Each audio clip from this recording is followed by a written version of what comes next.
Howdy,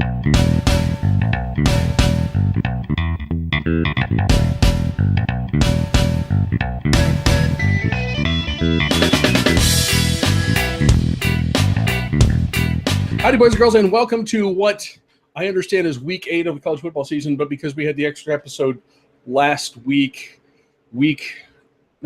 show 9. Show 9. Of the Carla crappy As show. if we needed more math to mess all of this up, right? God, it's 2 journalism majors, and you have to do all this counting, and it's just a mess. Math is hard. It is, and it's probably the single most important reason. Speaking for myself, it's the single most important reason, other than the fact that I can occasionally write, that I'm in the profession that I'm in. So me too. Hi, Carla. Hi, Crappy. How are you? I'm doing really well. We're going to do this right off the top. Hold up. I have this glass. This is not this is not East End beer in my glass, but I'm holding an old OG logo, East End Brewing Company. Carla, your glass. And me too. I'm also holding, and we did not plan this. That's what I love about this. We did not plan this at all. So again, yeah. Cheers, Scott. Sponsorship, maybe. Oh, I'm just saying. We're gonna make sure Scott sees that. If you're not a Pittsburgh person, that will mean nothing to you. But if you're if you're not a Pittsburgh person and you happen to be drinking in Pittsburgh, East End is one of the many places in town, and it would be near the top of my list of places that you should stop. It's a great brewery, really good people, and they make nice glassware. It's one of the things I miss about Pittsburgh, to be honest. Okay. I have a growler from East End too. I have so many growlers from East End. It's ridiculous. Yeah, but it made a flight all the way back to Nashville. It was empty. Okay. We had to drink the beer first and wrap it in a winter coat during one of my Christmas trips home. Nice. Yeah, but it made it, and so I have it. I have a little mini growler. Next time you come back, you should get one of the aluminum growlers, because that. It ain't gonna break. And actually, if you lied about what's in it, the beer would still be cold when you got to Nashville. I'm just saying. I don't know if you want to take that approach with TSA or not. But it's something to think about. I will keep that in mind. Something to consider. We are going to get around to talking about college football here eventually, because last time I checked, this is a college football show. It is. And I had fun. I had a good weekend last weekend. One of my crazy picks turned out to be right, and Ohio State is rolling. But Carla, I want to start with you. If there's anything that stuck out or anything that you learned last weekend. So the biggest thing that I learned last weekend is that I cannot go out with my friends to sit around the fire for a bonfire on Friday night, because I missed everything on Friday night. I was with friends, and hi Matt and Colleen, because they're subscribers to the show. So hi Matt and Colleen. Hello. So I was sitting at their house, and we were, sitting around the fire, which is what you do in the fall, right? It was a Friday night, and we were enjoying tasty beverages, and it was a lovely evening. And I'm looking at my phone going, holy crap. Wait, is Syracuse? Really? In the Carrier Dome? Really? Which is still actually a venue for college football, believe it or not. Yes. Not just a venue for the Final Four, because that seems to be the only thing that they do in Syracuse. But yeah, Syracuse, Dino Babbers, what a win. Cheers to you guys. That was just inexplicable, really. And then to have the night roll on, and the kudos to AJ. AJ had the best slate of the entire weekend. Yet again, Pac-12 After Dark with Cal knocking off Wazoo, which he said could happen if you listened to his episode. We were in Cleveland. I was spending part of my birthday weekend in Cleveland with friends. Hi, Heather and Scott. Heather's also a subscriber. Hi, Heather and Scott. And so we were in our third bar of the day watching Clemson Syracuse, and I'm sort of excited about that. And then I noted, I think on Saturday morning when I posted something to our Facebook page, it's like AJ said something that Cal sort of kind of had a defense, and as it turns out, a sort of kind of defense was enough to win that game. And kudos again to AJ for calling the Pac-12 After Dark on Saturday night as well. Mm-hmm. The Arizona knocking off UW, and impressively too. I didn't make it all the way. I tried real hard to stay up, but I made it at least halftime of that game, and I was like, yeah, I think Arizona's gonna win this game. I didn't see a minute of that game. I was in bed. Okay. We got home from Cleveland. I was asleep by 9:00. Yeah, I stayed up late, but it was, I mean, what a weekend. We've been waiting for one of these weekends to happen, and you knew it was going to be the weekend where there wasn't the marquee game. Mm-hmm. And that's exactly what happened. As far as I still believe in the power of Clemsoning. I also noted that in the thing that I put up on Saturday. Don't know what it. I mean, I do know what it is with that, guys. It is a complete and total mental lapse. And I'm sure the coaches got to know, right? Dabo's got to know what's coming. You know, you look at Pitt on the schedule, or a weird road trip to Syracuse, and you think, oh God. Well, and losing Kelly Bryant didn't help. Yes. I mean, that played a considerable role in that game that Kelly Bryant went out. It did. But there's just you can't. You would not be able to convince me, even with that injury, that Syracuse has a personnel to keep up with Clemson. Sure. No. This is a clear thing of Clemsoning. But the other thing, and I'm going to bring this up because it becomes important, perhaps next week. Really, really happy with the progress of Ohio State's offense. And granted, and I read stuff certainly about the quality of the competition the last few weeks, and I mentioned that. I mean, in complete and total agreement. Games against UNLV, Rutgers, Maryland, and then the game last. And it's just this is all just stuff that sort of allows the team to build to an important part of the season, which is coming up. And that's that's not a surprise. Late October, November. Chidi McSweatervest always talked about winning games in November, and that's where you make champions. And it's and that was one of the things that he wasn't lying about. So yeah, that was the thing that I was pleased about, and that will become important here soon. Very soon. Let's just say. We have another segment from AJ. We're not going to call these West Coast After Dark. We're going to stick with the original premise of this. Although he's having, I tell you what, I think he's having every bit as much fun looking at the like the Mountain West games or the other conferences. Just the stuff. If AJ can watch, late night a game at 11 o'clock on a Saturday night that's played on the blue turf in Boise, he's happy. So that's AJ. We're gonna, no further ado, go. Hey everyone, it's AJ with this week's Pac-12 After Dark report. After Pac-12 After Dark went ridiculous with Arizona State beating Washington, which I called directly before the game. Washington State losing to Cal, and Oregon getting just absolutely stomped into the ground by Bryce Love and Stanford. Let's take a look at this week's sketch. Why don't I see? There's okay. Just the one night, so you can sleep Friday night. Good for everybody. You can sleep Friday night. You don't need to worry about anything on Friday night. Let's go down to this. Why is there only one game? Oh, right. ESPN and the Pac-12 are beefing. So now the Pac-12 is getting games at more reasonable periods of time, which means the only actual Pac-12 After Dark game this week is Wazoo at home versus Colorado. Wazoo coming off of a loss to Cal. Yes, that happened. And by the way, it wasn't like a 37-36 or 54-52 affair. No. Cal beat Washington State 37-3. 3 points off the foot of a field goal kicker. Yes, Luke Falk did play the whole game, but they lost. Cal basically shut down Washington State. Luke Falk looked really off all night. Never really had a chance. Cal's defense was actually getting good pressure. So Colorado doesn't necessarily do that any better. So I could see Washington State bouncing back here and getting a win against Colorado. For our Mountain West fans, San Diego State took an L.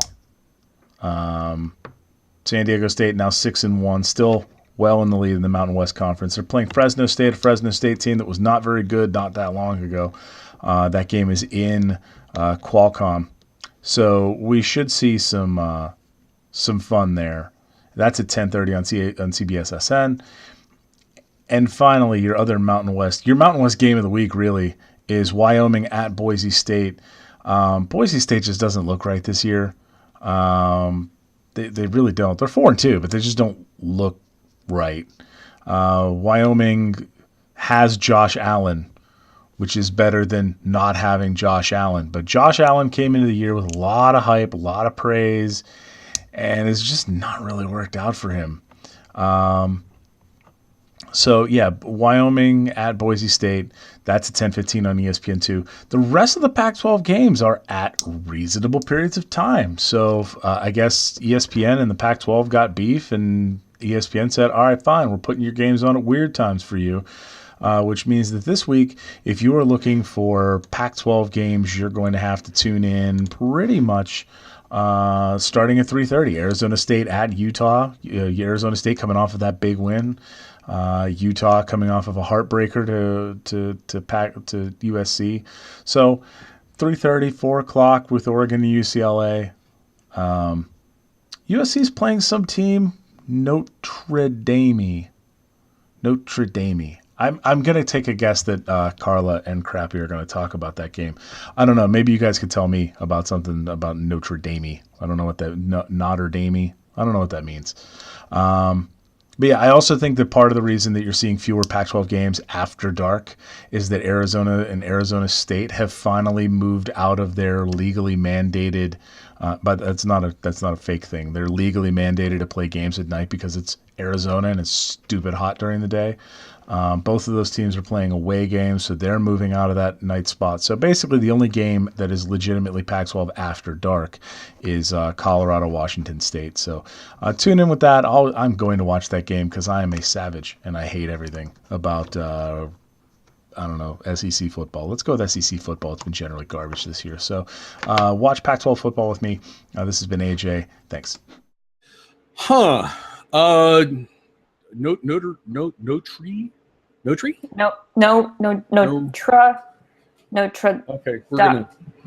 we'll figure that one out. I'm gonna look some stuff on the internet while we go over our first game. Okay. We have 3 to talk about, as we usually do, and it's an interesting slate this weekend. Starting with number 10, Oklahoma State at Texas. Given the way that these two teams started the season, you would think Oklahoma State would be a much bigger favorite than 7 points, but that's where the line is. What do you think? Yeah, this one's really interesting because you immediately want to say, well, duh, Oklahoma State, right? Mm-hmm. But if you look at this Texas team and you're trying to, this is a Texas team that has vastly improved over week 1. We both thought Texas was going to win last week, and gosh darn it, they almost did. Close, really close. Yeah, and they rallied from 20 down in the Red River rivalry. There's a reason why. There's a reason why we only have to say that. We tried to say that only once a week. I know, right? And that's why they started calling it the Red River Showdown, because nobody wanted to try to say rivalry after river anymore. But Texas really came back in that game. They really showed their mettle. You could argue that they should have won that game. They just, Baker Mayfield just did what Baker Mayfield does at the end of that game to win it for Oklahoma. But Texas, even though they're sitting there at 3-3, the intriguing thing is that the Longhorns have a 2-1 conference record. They're still playing for a shot at the Big 12 title in this game, right? Yes. There's like 6 teams tied at 2-1, I think, right now. There's 5. Yeah, there's 5 teams tied at 2-1 right now, and so it's kind of a crazy situation in the Big 12, which again kind of leads us back to the whole will the Big 12 eat its young? We're going to find out in the next couple weeks, right? Oklahoma State has the nation's top offense in the country, averaging 610 yards per game. If Texas has heard that before, that's because last week Oklahoma had the top offense in the country. So they've got back-to-back challenges here with this defense. The good thing for Texas in this game is that finally, Tom Herman has said Sam Ehlinger is his guy. Yeah.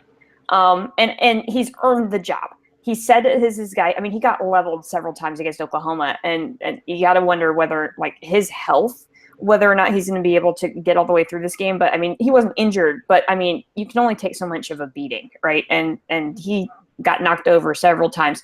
But the way that Texas can win this game is to go back and look at what TCU did.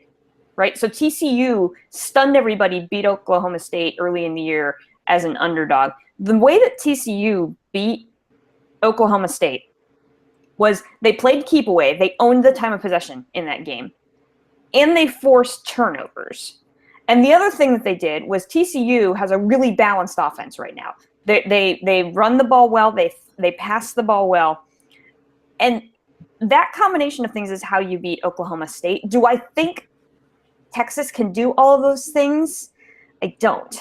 I think they could probably play keep away pretty well. I think their defense could probably get a couple of turnovers. Where the problem is going to come is actually on the offensive side of the ball for Texas, because they don't have a run game at all. There's no run game in Texas. If you go back and look against Oklahoma last week, Ellinger had 110 yards on the ground rushing. Again, that's a problem. We've talked about that. If your quarterback is your leading rusher, you have a problem on offense. And he's leading rusher with, and I think it's just under 300 yards for this season.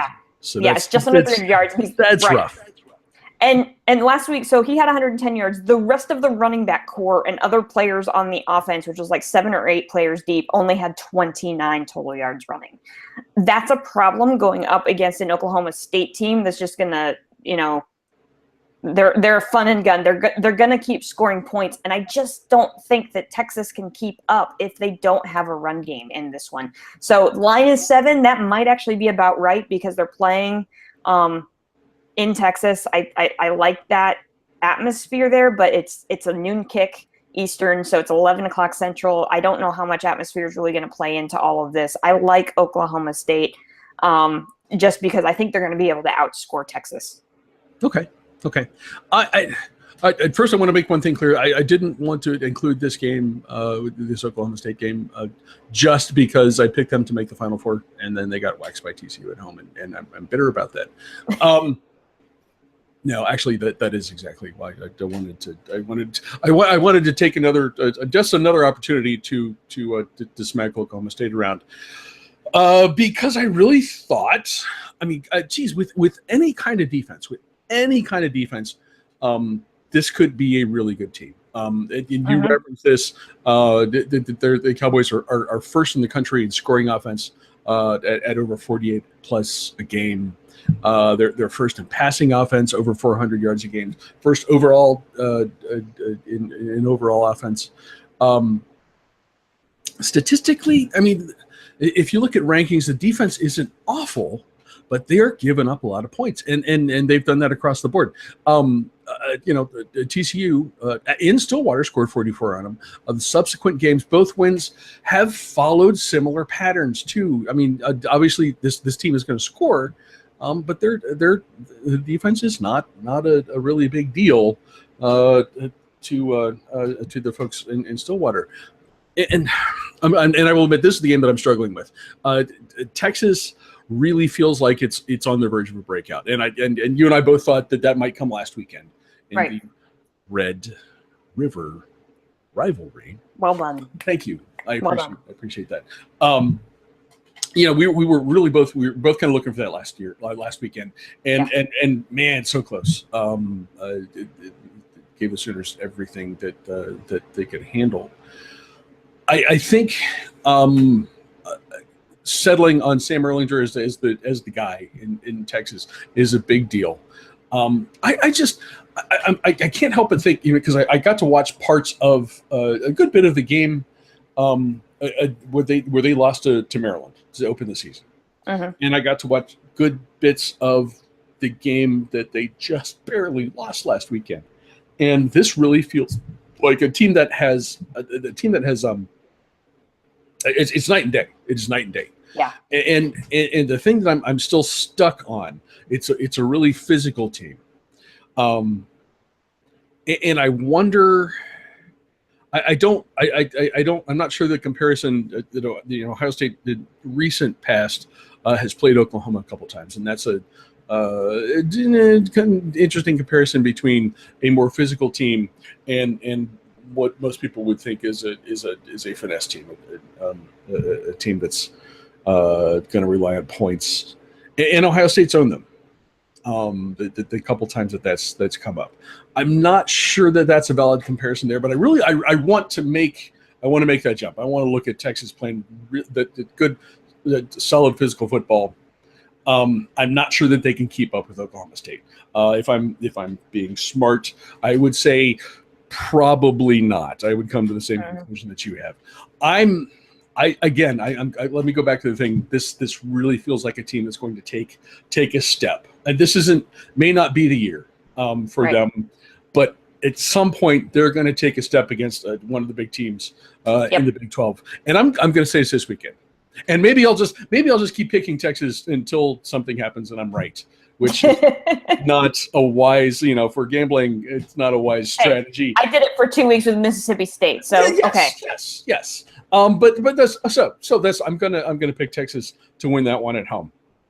While you were talking, I looked up. Apparently, there is a Notre Dame.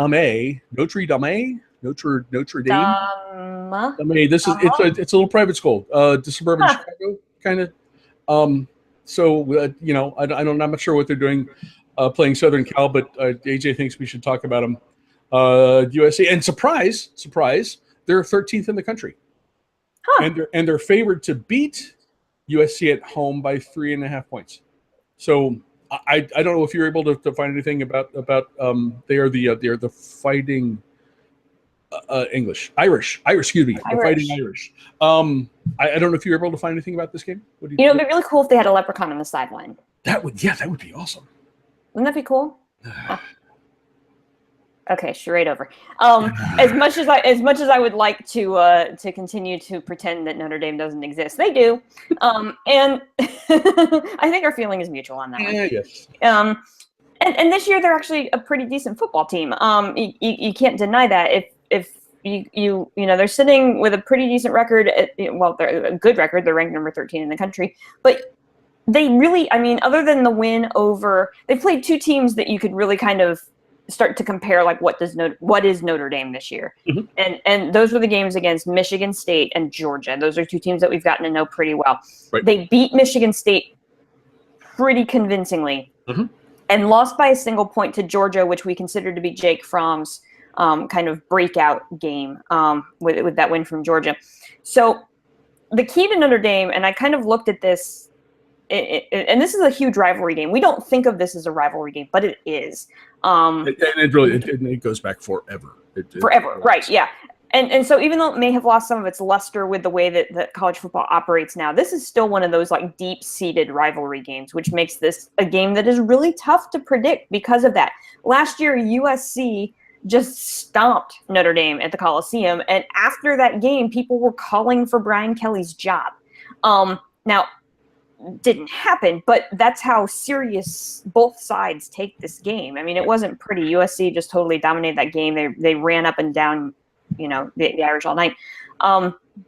This year, I use that phrase "run up and down" quite literally because that's what Notre Dame does this year, right? They are 100% behind the run. They are the exact opposite of Texans. They are absolutely run first, and Josh Adams has over 120 yards per game. Their quarterback is the second leading rusher, which I think is okay as long as you've got another back, right? So, right. And so you've got Brandon Wimbush in the back, under center, who also is averaging, about 80 yards per game. So they are absolutely run first. So what's the key to beating Notre Dame? So they lost at home to Georgia. So I went back and looked to see what Georgia did.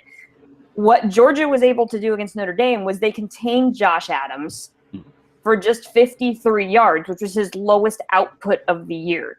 And they forced 2 fumbles. Do you suppose Southern Cal noticed that?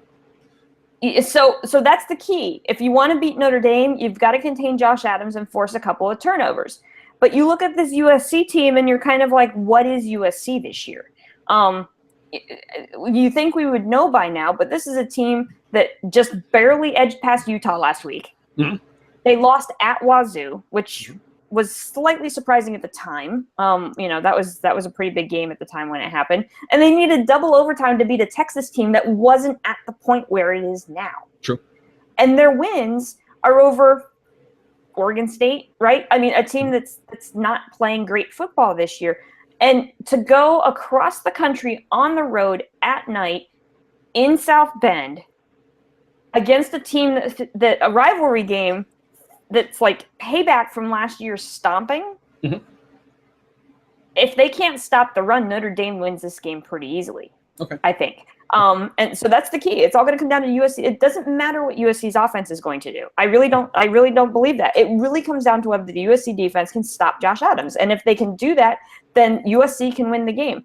I'm not sure they can because they haven't proved they could stop a runner. They've slowed them down, but they haven't really ever stopped a runner the entire time this season. I think Notre Dame wins at home and gets revenge. I think it's going to be a really close game. Okay. But I think the line is about right. But I think Notre Dame wins at home and gets revenge for last year's loss. Okay, I will absolutely grant the Southern Cal's tendency to sort of to play to its competition, and the inconsistency. But I really think I'm in the place where I'm more comfortable where they are than I am with Notre Dame, and maybe I could be reading this completely wrong, but I think we have a better sense of what SC is than we do what Notre Dame is, and that has to do with the competition. I mean, when SC lost to Washington State, you and I both kind of like, how did that happen? Since then, we've learned that Washington State's actually pretty good, so context helps there. Sam Darnold has had a couple flat out bad games. He hasn't been super consistent, but when you look at the averages, he's still over 300 yards passing a game. The defensive numbers aren't as gaudy as those of Notre Dame, and Notre Dame's scoring defense is pretty exceptional. But Notre Dame's playing Temple and Miami of Ohio, and SC is playing Stanford and Wazoo and a Cal team that we just talked about. So there's reason for pause there. And then it's you said everything that Notre Dame is. I'm not sure what that resume means. They play Georgia tough. They play Georgia as tough as anybody has this season. That certainly speaks well of them. The win against Michigan State. That looks better than it did at the time, since Michigan State beat Michigan in Ann Arbor. Right. Then Beasley run a game, and they do score, but then then there are games against. I go back. I want to pick on Miami, Ohio, because I'm a Ohio University graduate, and that's one of the things that we do. But much of it's Miami and it's Temple, and it's like I don't know how to read that. So I'm gonna look at what I think is the more well-rounded team here, and I think that's Southern Cal. There are coaches here, even in this state of Pennsylvania, who say getting crushed by a team the year before has nothing to do with this year's game. And maybe we'll talk about that. We'll talk about that one in a second. But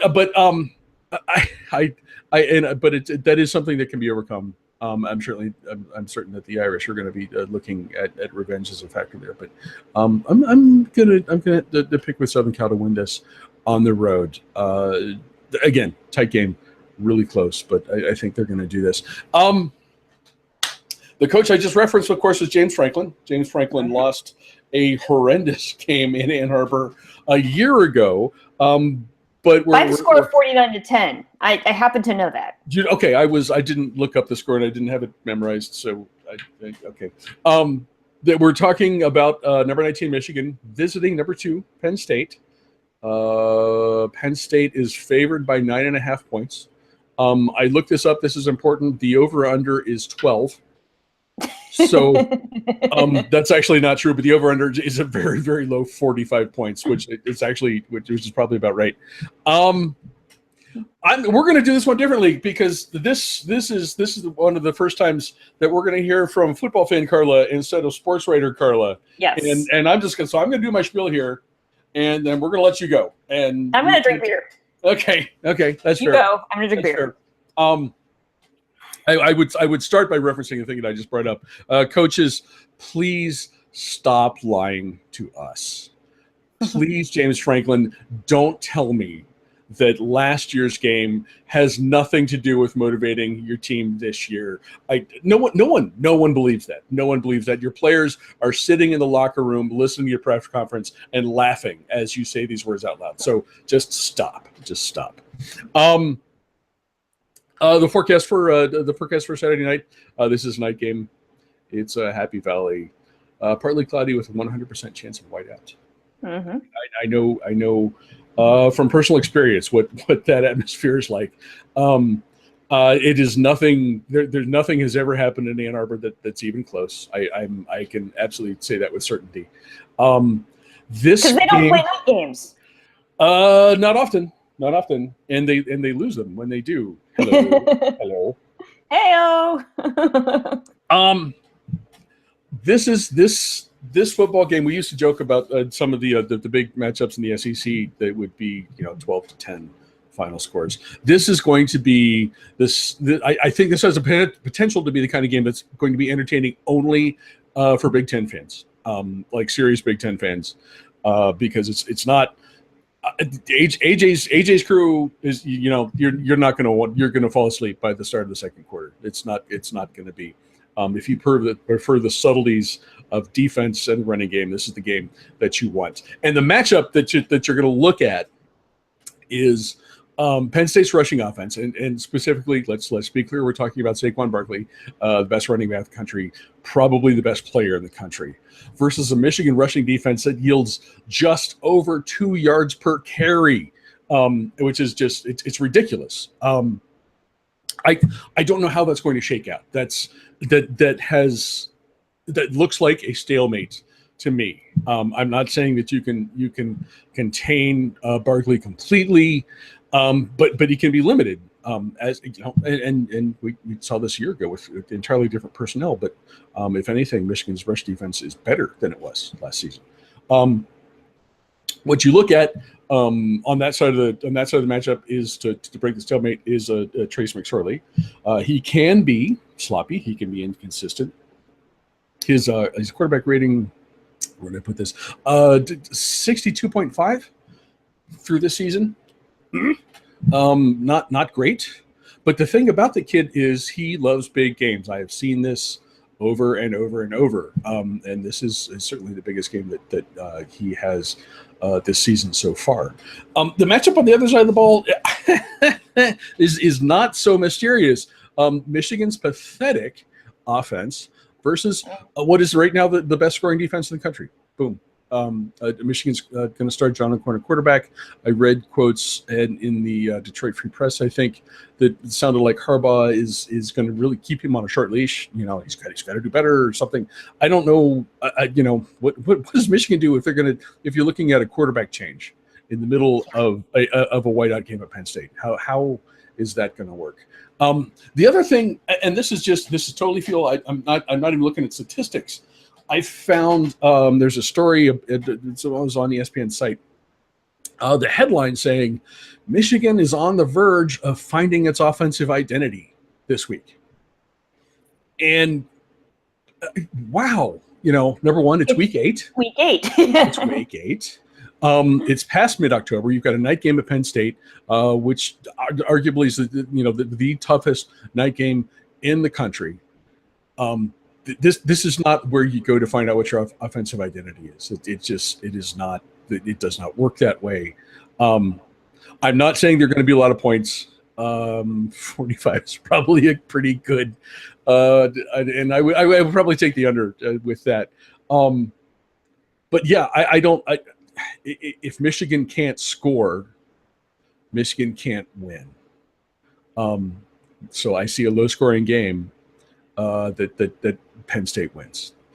And now, Carla, what do you think? Is this the first time ever? I don't know. Kind of in 6 years, is this the first time I've ever been allowed to be a Penn State? Maybe it's the first time that we're like openly embracing the fact that it's because it's kind of a big game. Well, and let's be honest, it's been tough to be a Penn State fan publicly, right? It's for a while now. Yes. For a long time, it's been real hard. But this game in particular is like, okay, after last year, after going to the Rose Bowl, this is, yes, I actually feel like a fan again. And so what I decided to do with this was talk about all the things that I really like about this matchup, and then all the things that really make me nervous about this matchup. I love the fact that the game is at home, at night, with a whiteout. James Franklin said, same press conference, said that he likes whiteouts almost as much as he likes Christmas. It just gets him that excited, right? And it's hard not to in that environment. It's one of the toughest environments in all of college football. And the fact they called a whiteout for this game makes me extremely happy, because Penn State doesn't lose whiteout games. They just don't. I've seen a couple, but they just don't. Right? Hey, you were there and they lost, right? So, I know I've seen 2 wins. I saw one. I saw the Braxton Miller win, and I saw the double overtime game. Okay, double overtime game was one heck of a football game. That was a crazy game. Okay. I like that Penn State's coming off of a bye. I like the fact they've had the extra preparation. I like the time that they've got some rest. I think that's critical in this game that is going to be an absolute slogfest, like you just said. I like the fact that even though what you said that Franklin is telling everybody publicly that they're not thinking about 49-10, everybody in that freaking stadium has 49-10 tattooed on their arm. Right? That was how many times last year during this show when we were talking about the playoff and how I made the argument that your Buckeyes should be in the playoff. The argument that I had on my side, that I kept saying as a Penn State fan, 49-10. Yeah. Right? Go back and watch the shows. I said that over and over and over again. That is a score that Penn State fans will not forget until they beat Michigan. Right?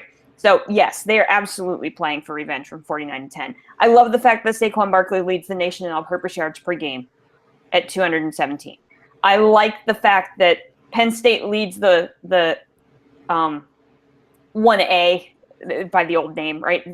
Leads the nation in scoring defense, going against a Michigan team that really doesn't have an offense per se. No. I mean those are all beautiful things, and they all point to a Penn State win. Here's what's making me nervous about this.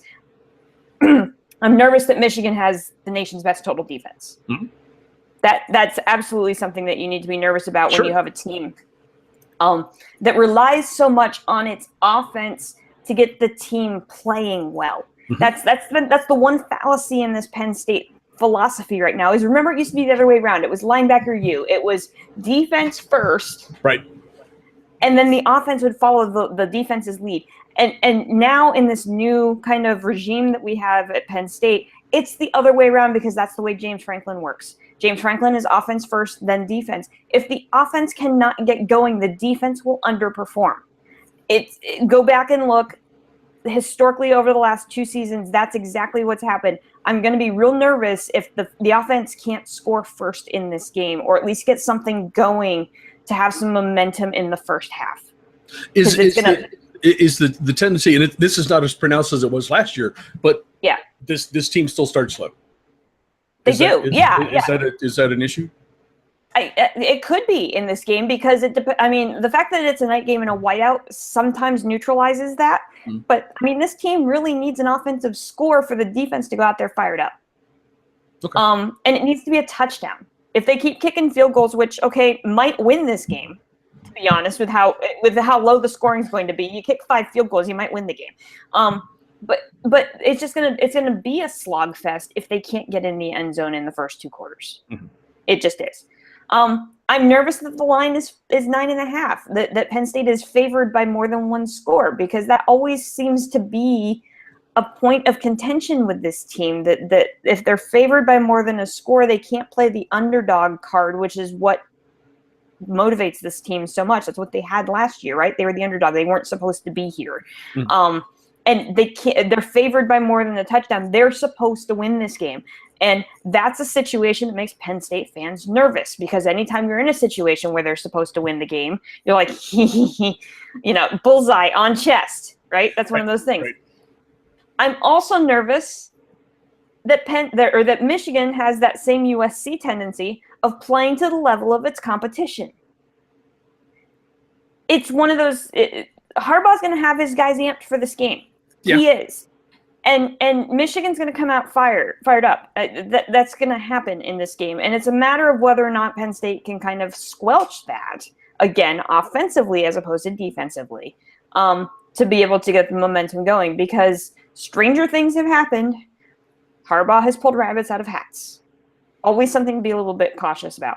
And the last thing that makes me nervous is the fact that game day is going to be there. And that's something that has never boded well for Penn State. Anytime that there's extra attention drawn to the game beyond the hype in the stadium, there's always just kind of an unease in the a little bit of nervousness, the attention, not being able to play underdog, that whole kind of concept always makes me nervous. How does Michigan win this game?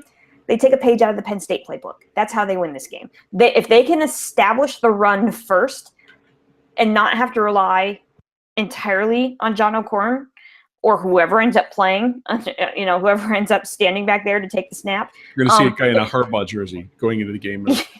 Right? If they can establish the run first, I think they've got to. That's how Michigan wins this game. They have to. We know that it's going to be a defensive slogfest. They have to be able to run the football.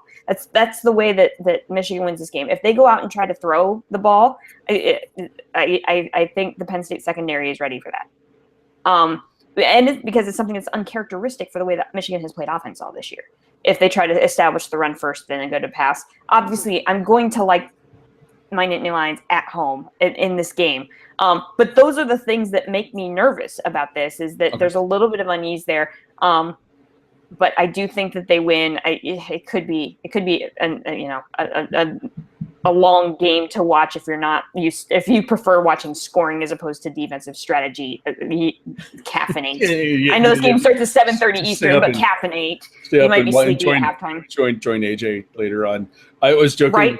I was joking with the sports editor that I work with, who's the really big college football fan on our staff, and they posted a story about how there may not be a whole lot of scoring in this game, and I think I said in back predictions like the Penn State wins 12-6, and he was teasing me about it, and I said and Michigan 6 come from 3 safeties.